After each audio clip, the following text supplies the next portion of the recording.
Hi ladies, and welcome to my 1-hour marriage workshop. I'm Lauren, and you can call me Life Coach Mama. So as a life coach, I help you look at your thoughts. So we're going to be spending our time in this workshop looking at your thoughts. So you're going to need a paper and a pen, or your iPad, your computer, whatever you like to take notes on. Get out your journal, your favorite pen or pencil, and you're going to need to answer some of these questions because you're going to want to stop and pause the workshop as you see fit. You're going to want to write down the answers to these questions, and you're going to want to be able to look back at what you've written over the years and also use it as you need it. Not all of these topics are going to pertain to you today, and some of them might never pertain to you. So it's hard for me to know in a general workshop what you need. I'm going to give you all the information, you take from it what you do. And I would like to really encourage you to come to me for one-on-one coaching, because with one-on-one coaching, we are able to make the most effective use of your time. It's the most productive because we are able to really hone in on those specific questions you have. I can look at your specific situation, get all the details. We can talk about your lifestyle, your relationships. I can ask you a ton of questions that are personal just to you. You can show me your thoughts. You can express your feelings. We can look at your brain, and I can really question your thoughts and show you your brain, show you what your brain is telling you. But I have to be able to hear your scenario, hear your situation, and all those specifics that are just individual to you. So in order to do that, in order to have the best results in the quickest amount of time possible, we really need to have a one-on-one coaching session. And I suggest at least 12 weeks, because in order to make that personal development, get that successful emotional well-being, dealing with mental health, these things are very delicate, they're very specific, detailed, they're very complicated, and so we need more than just a few sessions and just this one workshop. So some people find that after the 12 weeks, even if they feel comfortable, maybe let's say in that marriage issue, they want to talk about a different issue in their marriage. Or let's say they want to move on and use the skills that we have learned and are developing, and they want to use them in their career.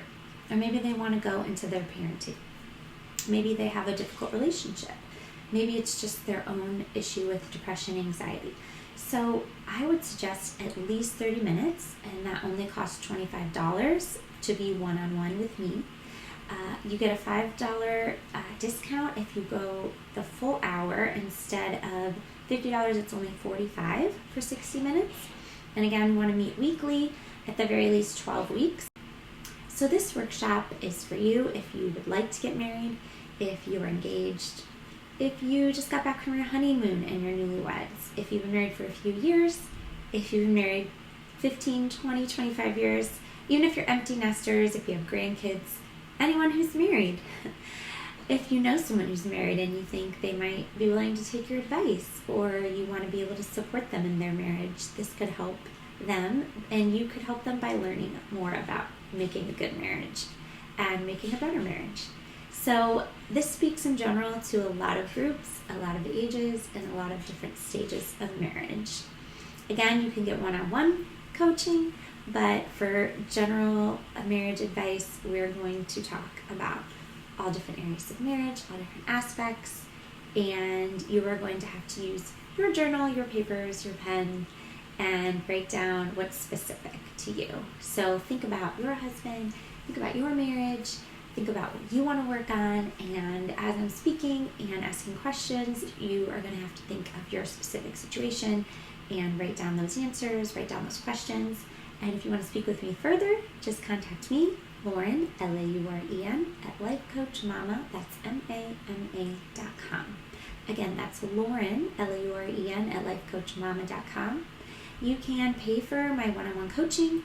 You can buy a gift certificate for an adult child or someone who's getting married. You can purchase this marriage workshop for someone else all on my website. My website is www.lifecoachmama.com. lifecoachmama.com, and remember, mama is M-A-M-A. Let's begin with the topic of marriage. The first thing I want to say is there is no perfect marriage. If we have an expectation that it will be perfect or free of conflict or problems, that's our first problem. Thinking that way is going to lead us to disappointment. And when we're disappointed, we can get stressed, anxious, depressed, and discouraged. And then we can spiral down into a negative cycle. So we want to stop our negative thinking patterns. We don't want to put too much on another person. We want to have realistic expectations. So I want you to ask yourself, write down on your paper, do I have realistic expectations of my husband? Do I have expectations rooted in reality of my marriage? And do I really think that my marriage should be or could be perfect? So take some time. You can pause the video if needed. Now, I am speaking in general to all different age groups and lengths of marriages. You might be newlyweds. You might be even engaged and planning a honeymoon. You might have been married for 5 or 10 years, maybe 25. Maybe you're even empty nesters with grandkids. So, there are topics that all of us deal with. Of course, the years change these topics a little bit, and our stage in life might change how we look at these topics, but you've either experienced them already or you will experience them. And if they don't pertain to you, let's say you or your husband do not struggle with one of the areas I discuss, you can definitely use it as a resource. You're more than welcome to purchase coaching with a gift certificate for a friend, family member, a child.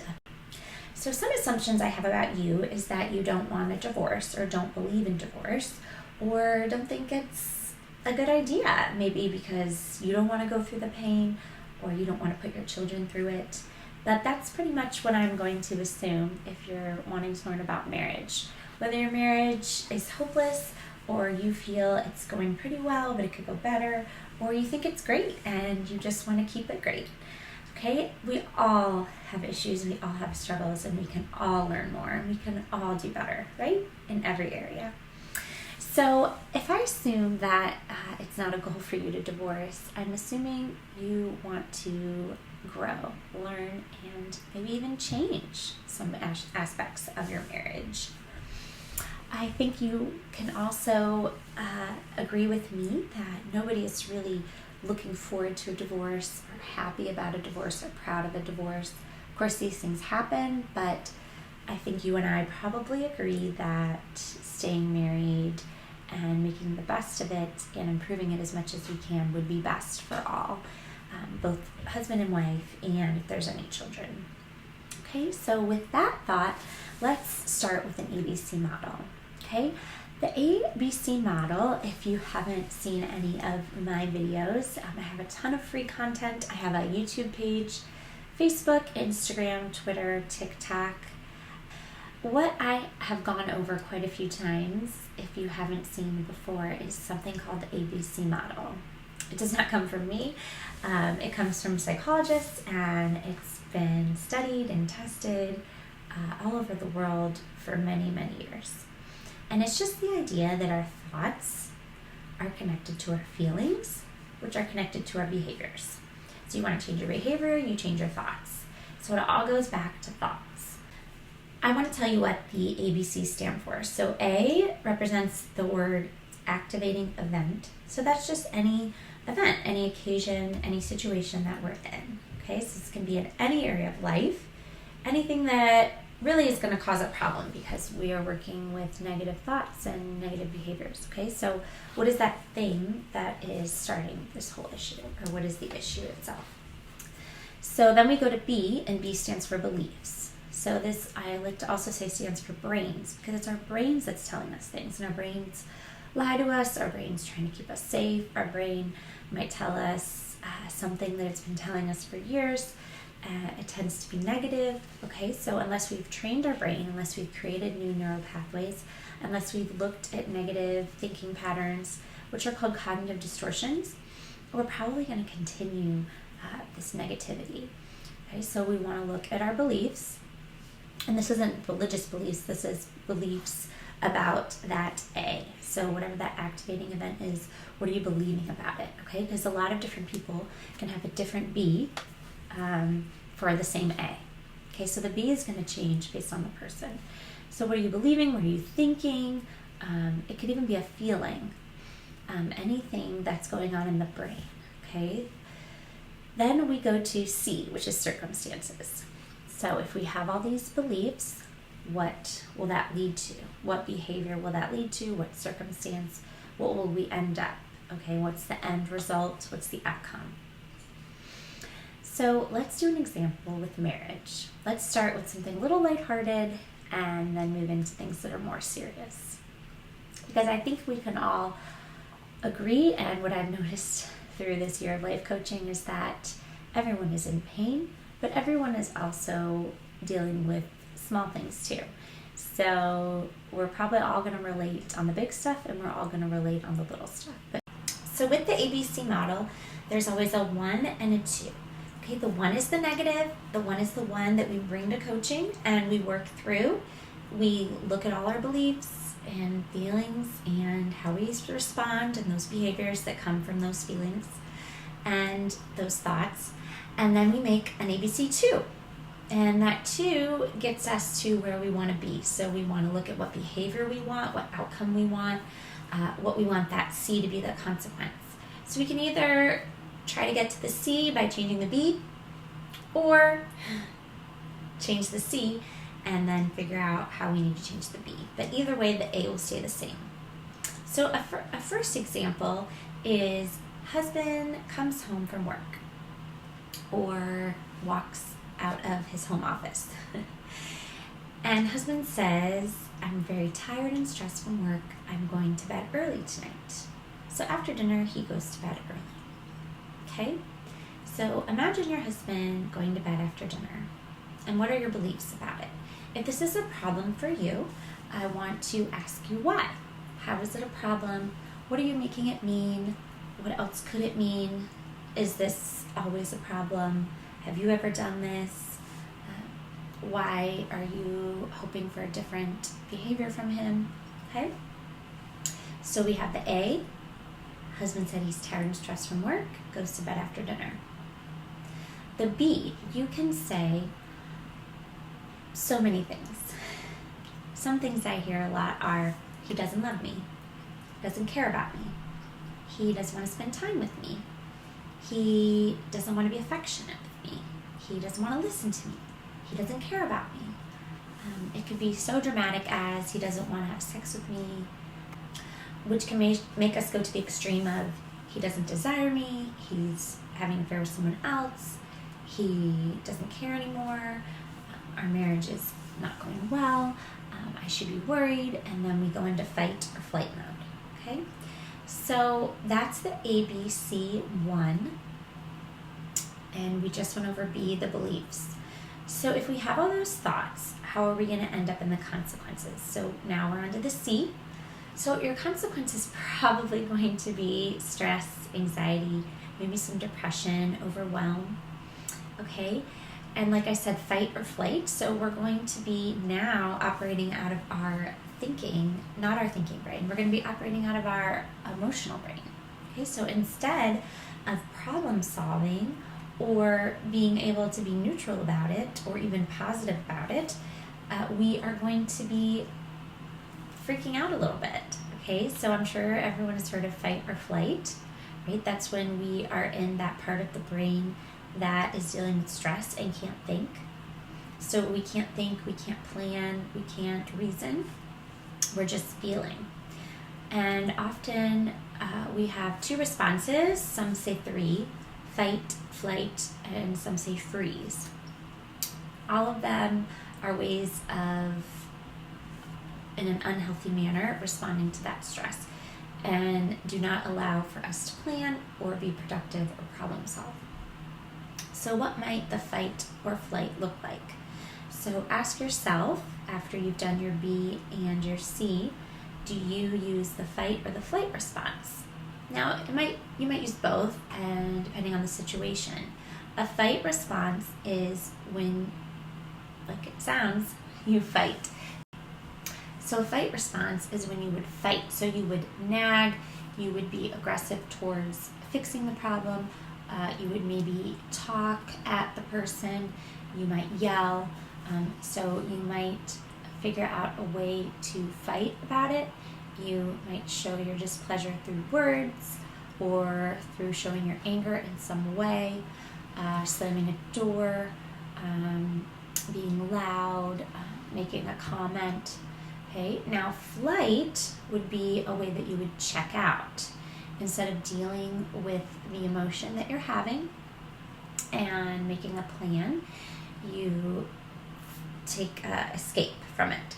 So some basic ways that all humans escape are the internet, something on your phone, social media, texting, phone calls, TV, so Netflix, Amazon, shopping online, maybe calling a friend even and just complaining, but not in a productive way. Now, it would be maybe seen as a great way of flighting if you are cleaning or cooking or baking or exercising. And yes, on the outside, of course, those are much better than sitting and watching TV and just scrolling on your phone. But if they're done with an escape mentality, to avoid pain, to avoid dealing with a problem, to avoid emotion, they're still not getting to the root of it. So again, I guess it would be better to go to the gym than to go to the dessert cabinet in your pantry, or it might be better to go talk to a friend than go out for ice cream. But in either instance, you are escaping, numbing yourself, or avoiding that negative experience, negative thoughts, negative feelings, okay, negative beliefs. So we want to calm our brains down. Okay, we want to be able to think through the situation and be as calm as we can so we can be as productive and successful and good to ourselves as we can. Because we all know that after eating too much ice cream or too many chips or too much wine, drinking too much alcohol, if we've done it with the intent to avoid or escape, we don't feel good about ourselves. Now, I love to have alcohol, junk food, and I love social media. As you know, Life Coach Mama is on almost every outlet there is. So I'm not saying anything bad about those things in and of themselves, but I want to be able to do them with the intent of taking care of myself and enjoying my life or my friends or even just my own company in those things, not necessarily to deal with stress. Because when we're coming to our junk food or our glass of wine with stress, we tend to overdo it. And then it's just a negative cycle, right? So we end up going to the extreme. We feel bad about ourselves, then we feel bad about what we did, and then we might eat or drink more, and then we feel bad about ourselves. And we can't even remember what we started with, which was our husbands going to bed early. And how did we get all the way over here? So let's stop, okay, and let's look at our brains. So another thing we work on in coaching is learning how to calm down. So when we learn how to calm down, and that takes some time to figure out the best strategy for you, but we can do breathing techniques, we can talk about other things that are relaxing for you.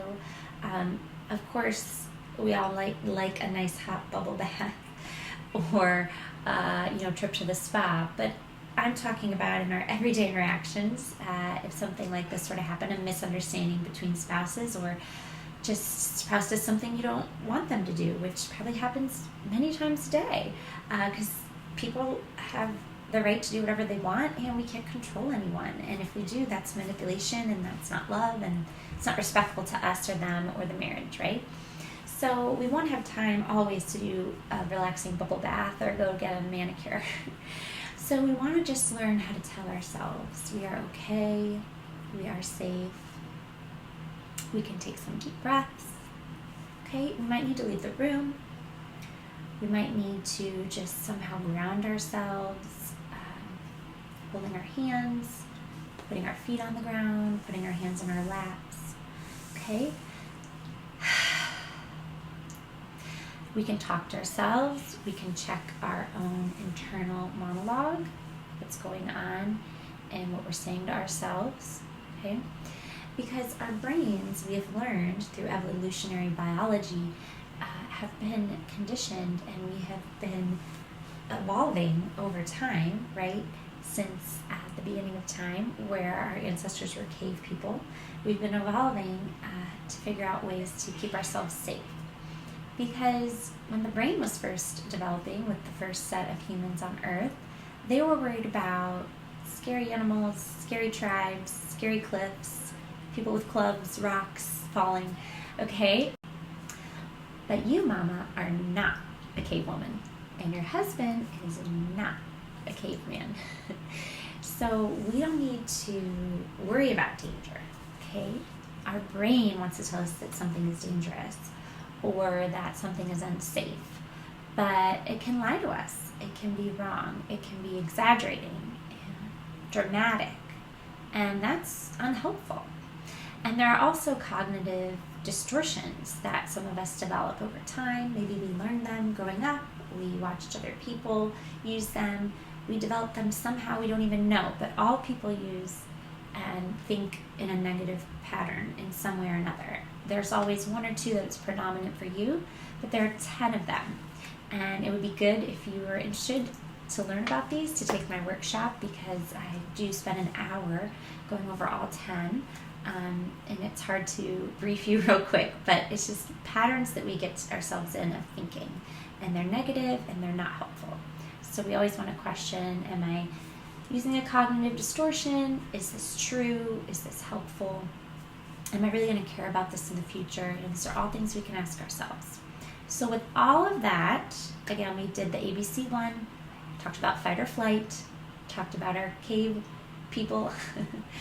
So now we want to do the ABC2. Okay, so what are some different beliefs you can have? Now remember, the A stays the same. So the activating event is still that the husband said he's stressed, tired, goes to bed early after dinner. Now what do you want to believe about it? So you can ask yourself as you're writing down in your journal, what do I want to believe? And work on the B, or you can say, what do I want my consequence to be? So how do I want to feel? What do I want my behaviors to be? Or how do I get to those behaviors? So we start with the B and get to the C. Either way. Okay, so my suggestion would be in the B, some things you can find. Again, they have to be true for you. So not fake, not forced. Okay, we're not just going to tell ourselves, even though we're feeling resentful or feeling angry or feeling hurt, unseen, that everything's fine and everything's perfect. And we're not feeling anything negative. No. This is finding those things that are true. So if you feel it's true that your husband works really hard, then write that down. If you believe and you can feel it in your body and you can feel it in your gut and it feels good to you and it makes sense and you're comfortable and at peace with it, write it down. So if you believe that he deserves to go to bed early, that he needs his rest, that he'll be happier when he's sleeping, that you can support him in that way. If you can think back to the past when he let you sleep in or go to bed early or nap, if you can think about how you can support him in the morning by getting him that nice cup of coffee or going out and getting him something at the grocery store that'll give him some energy, or if you can think about a time where you want to take a nap and schedule it in, put it in your Google Calendar and text it to him tomorrow. Think about something that you can do. Maybe in the moment until you're calm, or even after you're calm, you just want to take husband out of the equation, and that's totally fine. You just want to put the B's about you. So I believe that I can have a good evening. I believe that it's going to be calm for me too. I'm going to get the kids to bed and then watch the chick flick I want that no one else wants. I'm going to spend time with my teenager and talk about girl things since he's asleep. I'm going to call a friend and chat with her all night, and he's not going to roll his eyes that we're chatting too loud or annoying. I'm going to have that bubble bath. Or maybe I can't go for a pedicure because he's sleeping and there's no one to watch the kids, but I can go online and make the appointment. Okay, so not out of like a resentment, anger, getting back at, aggressive, I'll show him. I mean, I don't think he'll care if you make an appointment for the pedicure, but I'm just saying, what is your attitude about it? What is your thought, okay? Because we all know that when we get to the point of arguing and conflict and we bring up the thing that hurt us, the husband typically says, oh, I didn't think of that. Or, oh, I wasn't upset. Or, I was just sleeping. Like, it is a little more black and white for them, right? They do use less words than us. They have less thoughts than us. Their vocabulary is, some scientists say, after they've researched half the amount of words we use, half the amount of thoughts, they're just, sometimes in their nothing box, they've proven that, whatever that is. So they're able to just think of nothing, and not that they don't care, but it's just a different way of caring. So a lot of times we're spinning out of control about something that they didn't give more than half a second to, okay? But that's, in a way, the way our brains are different, and so it's not a problem that we're different, because we want to be different. That's good, different is good.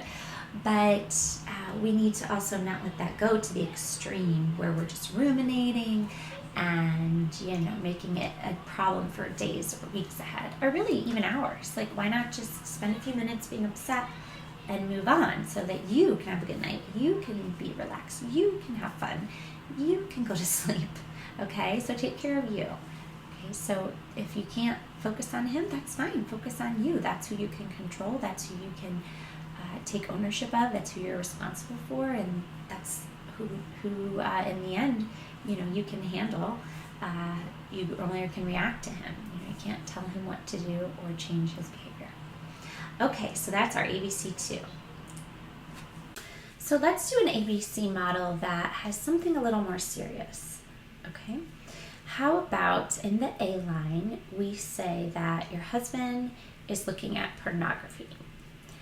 Now, I think statistics show us that a lot of men, if not most, have or as a practice look at pornography. I don't think many women are okay with this, and from what I've heard as a coach, it's very detrimental. A lot of counselors agree that it's destructive because it does lead to infidelity, or it is a type of infidelity. I should say, and is a type of infidelity. So I think we can agree that even if you don't see it as a negative, that a lot of women do. And so what can we do in this instance? Well, we can remember that no matter what the A is, the B is going to be different for everyone. So some common beliefs about husbands looking at pornography is that there's something wrong with me, the wife. He doesn't love me. He doesn't care about me. He's not interested in me.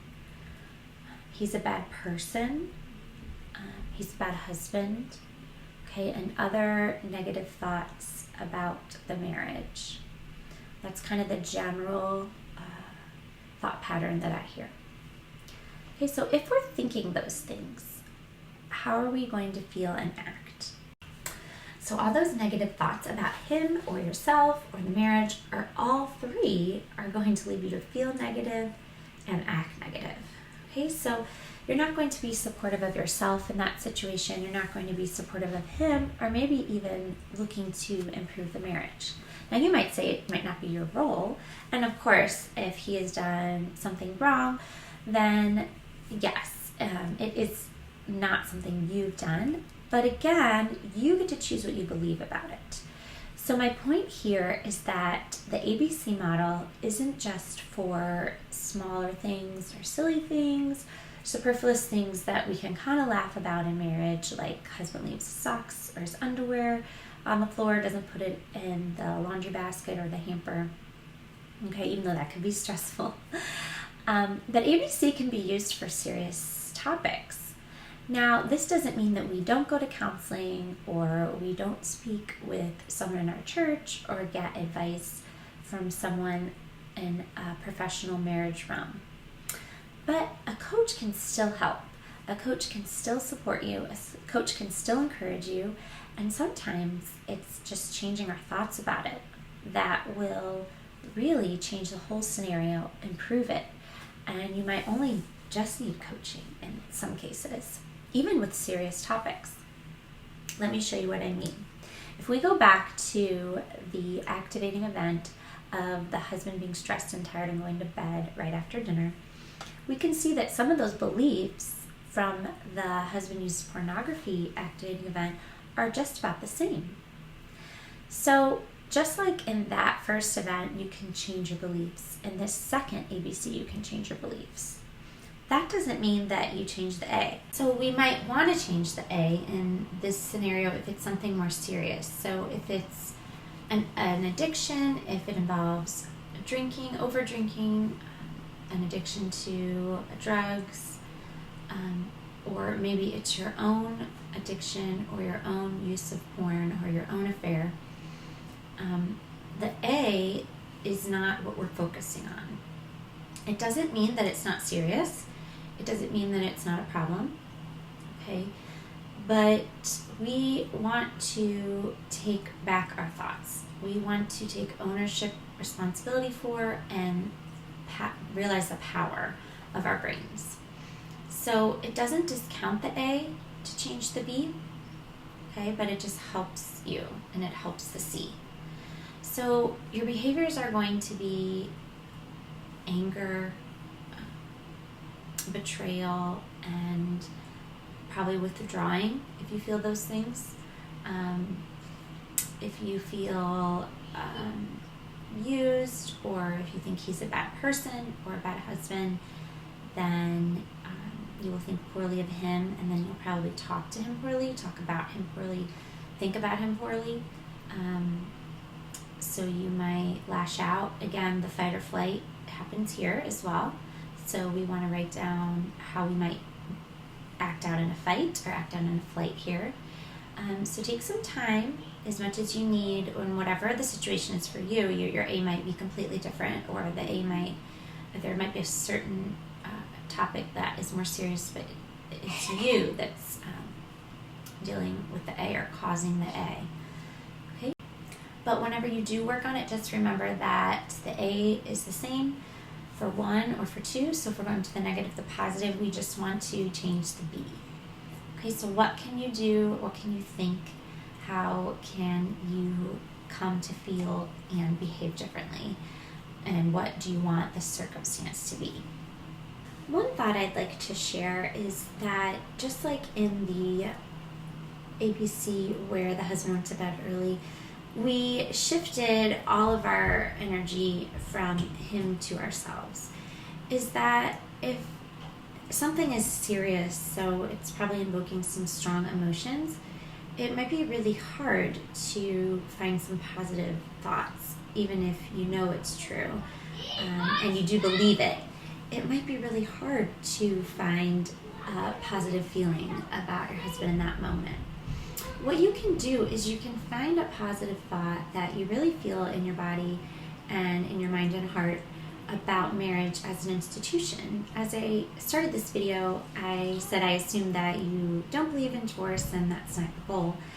You can focus on and hold on to that belief of what you believe about marriage, why you think it's important, whether it's a religious belief, a personal belief, a family belief, a cultural value, right? And we can also look at research the effects of a marriage that stays together for both sides, for both spouses, also for the children, but not just that, even the generational line. We've seen studies that show that the family tree, when one divorce happens, it affects the rest of that line. So the parents that had that divorce, you'll see the difference in their children and grandchildren and the generational impact then on those couples that stayed together. Of course, that doesn't mean that those who stayed together had a healthy marriage or the best marriage that they could have, but that's just one thought to have. And again, you get to choose what thought you want. I think that's powerful, and whatever is powerful for you, but it is powerful in itself that you get to choose what you want to think, and whatever is going to help you hold on and press on and stay strong when it's hard and you feel weak and it's hard to be committed. So that's a thought that I would like to offer. And again, you need to find the thought that works for you that allows you to get to that C that you want. Let's move on to the topic of communication. So with this, there's an issue of arguing, fighting, just getting our thoughts out there, our needs, and really discussing anything. Because with communication, we can have a problem around money or sex or parenting. It's all just how we express ourselves and communicate, right? Hearing and speaking. So how we present the information and how we receive it. Okay, so I'm going to talk about 5 styles of conflict. So the first one is running. There are people who will run away. When there is a fight or a disagreement, they see it as unsafe. And maybe they were exposed to verbal or physical abuse, so their response is to just run, okay? Number 2 is to fight. Some people really just love a fight, and some people love it so much that they compete in the fight, and they really want to win. So the real competitive people out there, you can be competitive in your sport or at work, but when you're competitive in your fighting style, it's that you're going to do whatever it takes. Hurt someone, bring something up from the past that's just not helpful. Anything you need to win that argument. So those are the fighters, the competitors. Number 3 is that person that wants to make peace at all costs. So they're going to accommodate, they're going to reject themselves, they're going to do anything they can to appease that other person. They just want peace at all costs. So that person is going to totally or even partially neglect themselves and may end up being resentful because they're not speaking up for themselves, they're not asserting themselves. So that is the accommodator. 4 is the compromiser. So you might think that, okay, well, I don't really want this and you don't really want that, but if we both do something else that's not even this or that, then we're both compromising. Okay, compromising is good, but when the husband doesn't get what he wants, the wife doesn't get what she wants, and so they do C instead of A or B, that third option isn't really what either wants. So both. Okay, so we got that first one that's running, that second competitive one that's fighting. So this one's going to this extreme, this one's going to that extreme. Okay, then we have the one who it seems is meeting in the middle, compromising, but really A and B aren't getting either A or B, and there's a C that kind of comes out of nowhere. So that one is just like I don't know. So we got the running, the fighting, neither is happy. Then that one that just acquiesces, so it's passive, and I don't know, it's kind of like it's not really good for anyone because we can assume that the other spouse who is on the receiving end of the passive accommodator is getting their way or having a good outcome in the conflict. So those are all 4. The 5th one would be the collaborating. So I like to make this symbol. They're collaborating and they're coming together because compromising is, you don't really have to have a serious conversation. You don't really have to be vulnerable and open. You're just saying like, oh, I don't want that, so let's do this. I don't want that, so let's do this. It's not really collaborating. It's more like, okay. So collaborating is like, I'm being totally honest here and I'm asserting myself. I'm not avoiding the conflict, but I'm not coming at you and just and I'm coming towards you and I'm not running away, but I'm not okay? And I'm not just kind of giving into some ambiguous thing. I'm really being completely honest and open and calm, and we're coming together. Okay, so, I mean, of course in a perfect world we would have this, but everyone has a different style. So it doesn't mean that you're stuck in that style, so don't think that you are that style. Okay, what we teach in life coaching is that we are not our negative traits, okay? We might have negative thoughts, we might have bad habits, but those are not who we are. So let's just talk about stress in general. What are ways, ask yourself, what are ways that you're stressed? What causes you stress? What's stressful in your life? Okay, then write down, how can you eliminate it? Is there anything you can get rid of? or maybe do another day, another time in your life, maybe next week or even next year or never? Is there something you can do less of? Is there something you need to do more of? What relaxes you?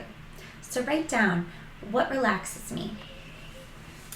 Do you need to take more bubble baths? Do you need to exercise more? Do you need to talk to a friend more?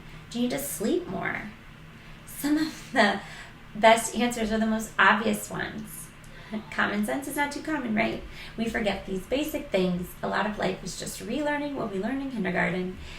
We need sleep, we need to eat well, we need to exercise, we need friends, we need good family relationships. Okay, so what can you do today? What can you do in the next few days? And what can you make as a priority for this year for you to be less stressed? Okay, so write some of these down. And now let's talk about your spouse. What stresses him out? Why is he stressed? How does he act when he's stressed? How do you know he's stressed? Does he tell you he's stressed? How does he express his stress? Okay, let's look at all those and what helps him to calm down. What can he do to be less stressed? Okay, it's up to him, and of course, it's up to him whether he chooses to be less stressed, and it's up to him to take action, but it's just good for you to know. Even if we just keep it in our minds, we don't have to tell him. Okay, and it's just good to recognize these things, to be aware of them. This person you live with all the time, every day, all day, to know what they need and how they express their needs. If problems in your marriage are stressing you out, if you feel like marriage is just overwhelming, can you take a break from talking about the overwhelming things? Can you take a break from thinking about them? It doesn't mean you don't address them. It doesn't mean you ignore them or neglect them. It doesn't mean they're not there. But do you have to think about and deal with them right now? Maybe watching this workshop is stressing you out. You can pause it and you can take some deep breaths. You want to come back to it because we are trying to make our marriages better, and we do need to confront these things, but maybe you just need a few minutes. This workshop is yours to keep, and so don't feel like you have to listen to all 60 minutes. It shouldn't be overwhelming. The great thing about having earbuds is you can listen to anything and not have to watch it, right? So you don't need to be watching this to gain insight from it or to think about it, meditate on it, reflect on it. You can use it over and over again, and there's no pressure to figure it all out the first time or in one sitting. So if you like to listen to podcasts, audiobooks while you're doing chores or exercising or even driving, but no earbuds, again, you can do that. So go ahead, take your time, go through the different topics at different times. Maybe use it as a springboard for discussion with your spouse or with a friend in need, a family member or someone that you're somehow connected with that comes to you with similar problems as the ones we discussed in this workshop. There are so many more strategies that I would like to share that really are much more effective. If you come to me for one-on-one coaching, we can talk about whatever you want to hear more about, ask questions about. We can go into more ideas and thoughts about marriage. We can work together to really focus on your specific scenario and meet weekly so that we can modify behaviors and change thoughts. We can troubleshoot together, we can think together. You and I will work as partners, and together we will be able to see what you're thinking and feeling, and together we'll be able to solve these problems. Together we'll be able to come to the result that you want. And in addition to that, if you go on my website and you look for the other workshops, if you like what you heard today, you can purchase the workshop on parenting, you can purchase the workshop on cognitive distortions, and you can continue to learn. Again, if you want to come specifically to me one-on-one and you want to ask a serious question or a silly question, but you just want to do it in private, that would be one-on-one coaching, which again is only $25 for a half hour and only $45 for a whole hour. And again, you want to meet with me weekly, at least for 12 weeks, to get the results and to get unstuck and to work through that issue that you're having such a hard time working with. I have found a much more hopeful life. I feel less pain. I feel less stress, less overwhelm, and less depression and anxiety. And that's all due to coaching. And so I became trained, and I went through a program at Cleveland State University. My bachelor's degree is from Ohio State University, and that's in human development, like I said, and my life certificate is through Cleveland State. And I believe that this has so much power, that our brains are powerful, and that this work is powerful. It's life-changing. I feel better, so emotionally, physically, my mental health is better, and I can't say enough good things about it. So I hope you'll come and work with me, Life Coach Mama. Find me at lifecoachmama.com. That's www.lifecoachmama.com. And you can email me, Lauren. That's my email address, LAUREN @lifecoachmama.com. Again, you can find me on Facebook, Instagram, Twitter, and TikTok. There are free resources there to learn more. And on Facebook, we have a private community where we can share our questions. I can get some advice to you real quick if you need it. You can email me for that as well. And one thing I didn't mention when I was discussing the one-on-one coaching is that I do offer myself in between weekly sessions to answer emails. Within reason, of course, but I know for me, sometimes there's something I really just can't think through. I really need that thinking partner. If I'm not able to get out of fight or flight mode, if I'm feeling really stressed or really depressed, I really appreciate that I can reach out to my coach here and there. So once in a while, I'll send an email, and I really appreciate having that line of communication open. So that is available to you too. It's not like I refuse to talk to you outside those weekly meetings. Of course, within reason, but I do check my email often as well as the social media accounts. So if you are a client of mine, I will be apt to help you and more able to help you because I'll know your situation, I'll know you, your personality, what exactly you're referring to when you ask the question, and I've already met with you face to face, so I know you a little bit more, and I could probably help you if you ask a quick question on social media or via email. So those are some other things to think about.